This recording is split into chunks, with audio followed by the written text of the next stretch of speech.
اللہ رب العالمین نے قرآن پاک کے اندر ارشاد فرمایا وَلَا تَنْكِحُوا الْمُشْرِكَاتِ حَتَّى يُؤْمِنْ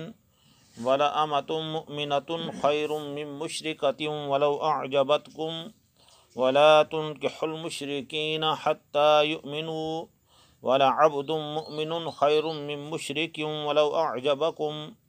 أُولَئِكَ يَدْعُونَ إِلَى النَّارِ وَاللَّهُ يَدْعُو إِلَى الْجَنَّةِ وَالْمَغْفِرَةِ بِإِذْنِهِ وَيُبَيِّنُ آيَاتِهِ لِلنَّاسِ لَعَلَّهُمْ يَتَذَكَّرُونَ۔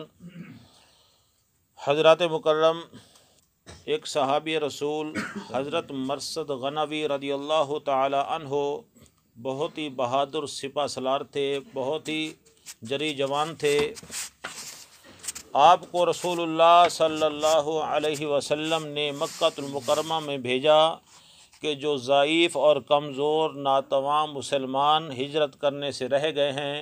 ان کو حکمت عملی کے تحت یعنی مکہ المکرمہ سے مدینہ المنورہ لے آؤ۔ تو وہ جب مکہ المکرمہ میں پہنچے تو زمانہ جاہلیت میں ان کا ایک عورت کے ساتھ محبت کا معاملہ تھا۔ تو جب اس عورت کو پتہ لگا وہ عورت حسین و جمیل بھی تھی اور مالدار بھی تھی تو وہ ان کو ملنے کے لیے آئی، تو اس نے مطلب کہ قربت کا اظہار کیا۔ تو حضرت مرثد رضی اللہ تعالی عنہ نے فرمایا کہ میں مسلمان ہو چکا ہوں، اسلام زنا کی اجازت نہیں دیتا، فلہذا میں ایسا کوئی فعل بد نہیں کر سکتا جو کہ اسلام پر دھبا ہو، تو میں یہ کام کرنے سے عاجز ہوں۔ اس نے کہا تم مجھ سے محبت کرتے ہو، یہ کرتے ہو، اس نے کہا وہ سب ٹھیک ہے لیکن اب میں مسلمان ہو چکا ہوں۔ اس نے کہا چلو ایسا ہے تو میں آپ کے بغیر جی نہیں سکتی، تو بہتر یہ ہے کہ آپ مجھ سے نکاح کر لیں، شادی کر لیں، مجھے اپنی زوجہ بنا لیں۔ انہوں نے کہا کہ بات ٹھیک ہے، میں تم سے محبت کرتا ہوں، سب ٹھیک ہے، لیکن تم کافرہ ہو، میں مسلمان ہو چکا ہوں، اب بات یہ ہے کہ میں رسول اللہ صلی اللہ علیہ وسلم کا غلام بن چکا ہوں، ان کے بغیر میں اپنی زندگی کا کوئی ایک سانس بھی نہیں لے سکتا، میری زندگی پر صرف رسول اللہ صلی اللہ علیہ وسلم کا حق ہے، فلہذا میں نبی کریم صلی اللہ علیہ وسلم سے پوچھوں گا، اگر آقا دو جہاں صلی اللہ علیہ وسلم نے اجازت دے دی تو پھر میں آپ سے نکاح کر لوں گا، تمہیں اپنی زوجت میں لے لوں گا۔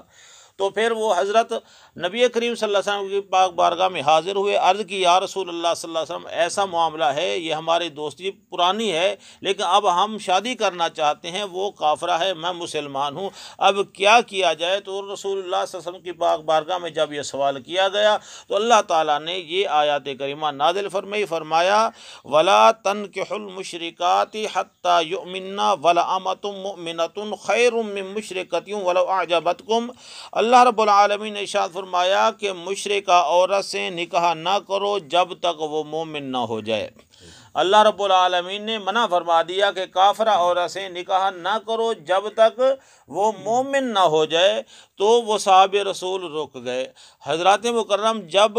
یہ ہے اسلام اور مسلمان کی پہچان، جب اللہ کا حکم آ جائے اسے اسلام کہتے ہیں، اور جو اللہ کے احکام کے سامنے اپنا سر جھکا دے اس کو مسلمان کہتے ہیں۔ حضرات مکرم، اس کی محبت تھی، اس کے ساتھ سب کچھ تھا، لیکن اس کے جمال کا بھی فرشتہ تھا، وہ دیوانہ تھا، لیکن اس کا مال بھی اس کی آنکھیں کو چکا چوند کر رہا تھا، لیکن جب اللہ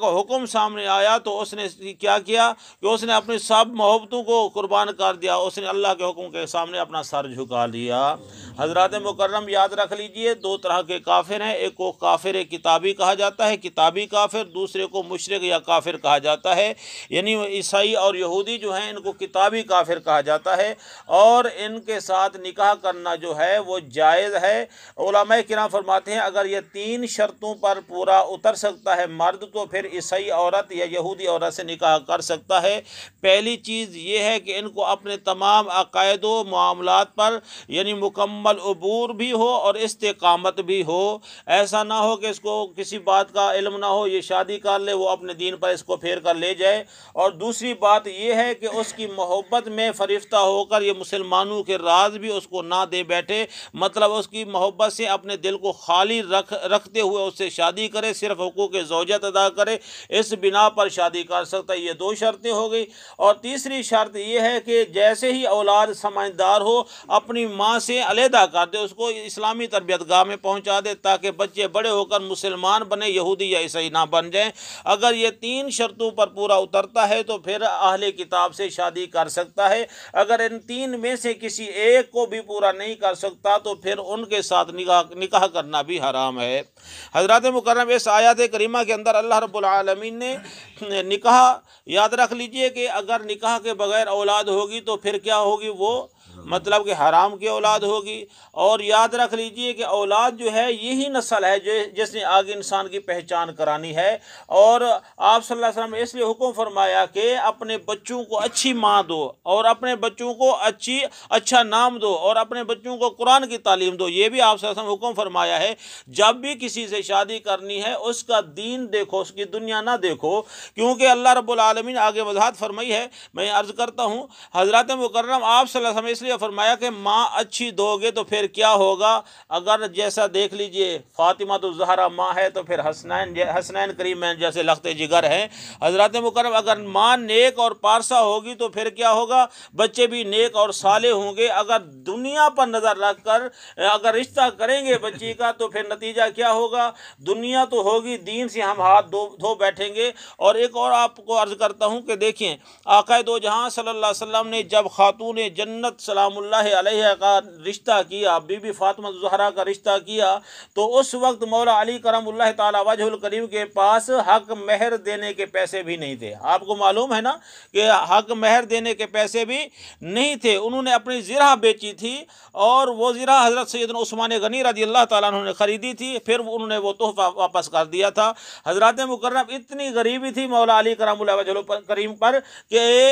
حق مہر دینے کے پیسے نہیں تھے، چیز بیچ کر حق مہر کے پیسے ادا کیے۔ تو میرے بھائیو، اتنے غریب آدمی کو میرے آقا دو جہاں صلی اللہ علیہ وسلم نے اپنی بیٹی کا رشتہ دے دیا۔ کیوں دے دیا؟ کہ علی کا انگ انگ جو تھا وہ دین تھا، ان کے اندر جو تھا وہ ایمان تھا، بلکہ کل ایمان تھا۔ آقا دو جہاں صلی اللہ علیہ وسلم نے یہ نہیں دیکھا کتنا مالدار ہے، بلکہ یہ دیکھا کتنا ایماندار ہے۔ اور اسی طریقے سے دیکھ لیجئے حضرت سیدنا شعیب علیہ السلام کا واقعہ دیکھ لیجئے۔ اس وقت حضرت موسیٰ علیہ السلام بے یار و مددگار ہیں، مسافر ہیں، جب بچیاں یعنی کنویں سے پانی نکال رہی تھیں، آپ نے کنویں سے پانی نکالا تو